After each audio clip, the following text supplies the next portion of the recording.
श्री स्वामी समर्थ. तुम्हा सर्वांचं श्री स्वामी समर्थ कृपा या चॅनलवर मनापासून खूप खूप स्वागत. स्वामी महाराज तुमच्या सर्व चांगल्या इच्छा पूर्ण करोत हीच स्वामींच्या चरणी प्रार्थना करते आणि आज या नवीन व्हिडिओला सुरुवात करते. तुम्हाला सर्वांनाच माहीत आहे की 5 ऑगस्ट 2024 म्हणजेच येणाऱ्या सोमवारपासून श्रावण महिन्याला सुरुवात होत आहे. श्रावण महिना हा अतिशय पवित्र महिना मानला जातो. हा महिना भगवान शिवशंकरांच्या उपासनेसाठी आणि आराधनेसाठी समर्पित आहे. या महिन्यात आपल्याला जास्तीत जास्त भगवान शंकरांच्या सेवा करायच्या आहेत. भगवान शंकरांच्या सेवेमध्ये सर्वात महत्त्वाची सेवा म्हणजे शिवलीलामृत या ग्रंथाचं पारायण करणं. जर तुम्हाला शिवलीलामृत या ग्रंथाचं पारायण करणं शक्य नसेल तर काय करावं? तर अशा वेळी या ग्रंथातील 11व्या अध्यायाचं पठण करावं. तर शिवलीलामृत या ग्रंथातील 11व्या अध्यायाचं काय वैशिष्ट्य आहे हे मी तुम्हाला आज सांगणार आहे. यासाठी तुम्ही व्हिडिओ शेवटपर्यंत पहा. चॅनलवर नवीन असाल तर चॅनलला सबस्क्राईब जरूर करा. महादेवांची पूजा अर्चना करण्याचा काळ म्हणजे श्रावण महिना. या अनुषंगाने निरनिराळी व्रत वैकल्य साधना केल्या जातात. यामध्ये 11व्या अध्यायाचे महत्त्व खूप श्रेष्ठ आहे. म्हणून शिवलीलामृत या ग्रंथातील 11व्या अध्यायाचं पठण केलं जातं. चांगली संतती होण्यासाठी, संततीला चांगले आशीर्वाद मिळण्यासाठी. जर तुमच्या घरात एखाद्या व्यक्तीचं लग्न जमत नसेल तर लग्नाचे योग लवकर जुळून येण्यासाठी सुद्धा 11व्या अध्यायाचं पठण केलं जातं. 11व्या अध्यायामध्ये रुद्राक्षाचं वर्णन केलेलं आहे. भगवान शिवशंकरांना अत्यंत प्रिय असणाऱ्या अशा 2 गोष्टी आहेत. एक म्हणजे बिल्वपत्र म्हणजेच बेलाचं पान आणि दुसरं म्हणजे रुद्राक्ष. 11व्या अध्यायामध्ये रुद्राक्षाचं वर्णन केलेलं असल्याने त्याला रुद्राध्याय असंही म्हटलं जातं. तर निसर्गामध्ये वनस्पतीच्या माध्यमातून मिळणारा हा रुद्राक्ष किती प्रकारामध्ये मिळतो आणि त्याचे काय विविध उपयोग आहेत. तसेच हा रुद्राक्ष शरीरावर धारण करणे किती महत्त्वाचे आहे आणि रुद्राक्ष शरीरावर धारण करण्याचे निरनिराळे काय फायदे आहेत याची माहिती सांगणारा म्हणजे हा 11वा अध्याय. तर हा 11वा अध्याय श्रावण महिन्यामध्ये पठण करायचा आहे.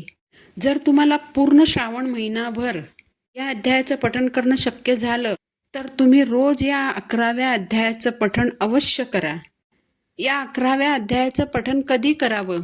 तर भगवान शंकरांची सेवा प्रदोष काळात करण्याला अतिशय महत्त्व आहे. म्हणून हा पाठ संध्याकाळच्या प्रदोष मुहूर्तावर करावा. आता प्रदोष मुहूर्त म्हणजे काय?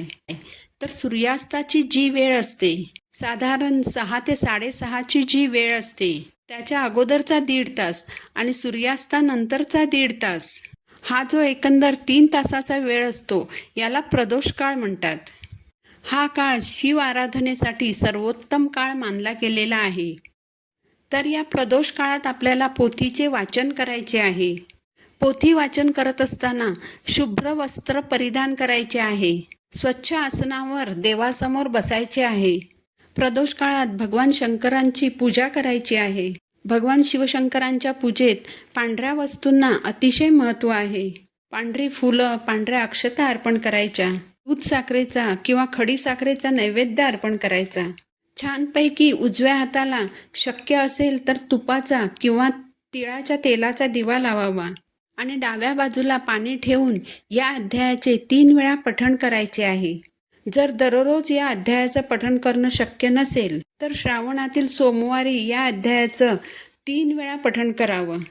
या अध्यायाचं पठण केल्यामुळे आपल्या संततीचे रक्षण होते, आपल्या आयुष्याचे कल्याण होते आणि आपल्या संपूर्ण आयुष्याला भगवान शिवशंकरांचे शुभ आशीर्वाद प्राप्त होतात. म्हणजेच या अध्यायाच्या पठणाने भगवान शिवशंकर प्रसन्न होतात.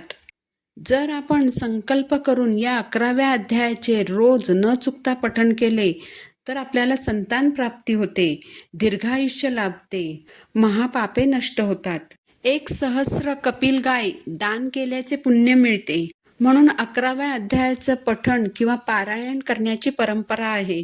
आपल्या इच्छा मनोकामना पूर्ण करण्यासाठी भगवान शिवशंकर ही अतिशय दयाळू देवता मानली गेलेली आहे.